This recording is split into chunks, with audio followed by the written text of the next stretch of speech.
Penktadienį per šalį praslinkęs šaltasis atmosferos frontas atvers kelią gerokai vėsesniems orams. Naujos savaitės pradžioje dienomis temperatūra ne visur pakils iki 20 laipsnių. Antradienį iš pietų Lietuvos link ims keliauti drėgnų debesų masyvas. Naktį vietomis, o dieną daugelyje rajonų prapliups lietus. Daugiausia trumpalaikis, bet pasikartos ne kartą. Temperatūra naktį žemės iki 8-13, pajūryje iki 14-17, o apniukusią ir drėgną dieną bus tik 16-21 laipsnių šilumos.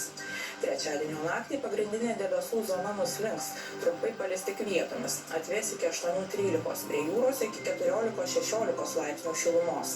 Diena bus debesuota su pragiedruliais, trumpas lietus pasitaikys didesnėje šalies dalyje. Pūs apysmarkis pietvakarių pietų vėjas. Oras sušils iki 19-24 laipsnių šilumos. Ketvirtadienio naktis prognozuojama drėgna, palis beveik visur. Temperatūra žemės iki 11-16 laipsnių šilumos. Diena atsiras pragiedrulių, nors palis didesnėje šalyje, bet lietus bus trumpas. Oras šils labiau iki 20-25 laipsnių šilumos. Penktadienio naktį drėgniau liks pietiniuose rajonuose, o dieną žemo slėgio sūkurys lietų neš į didžiąją šalies dalį. Naktį bus 10-15, dieną 20-25 laipsniai šilumos. Remiantis dabartiniais duomenimis, savaitgalį taip pat klius trumpo lietaus, o šiluma išliks panaši.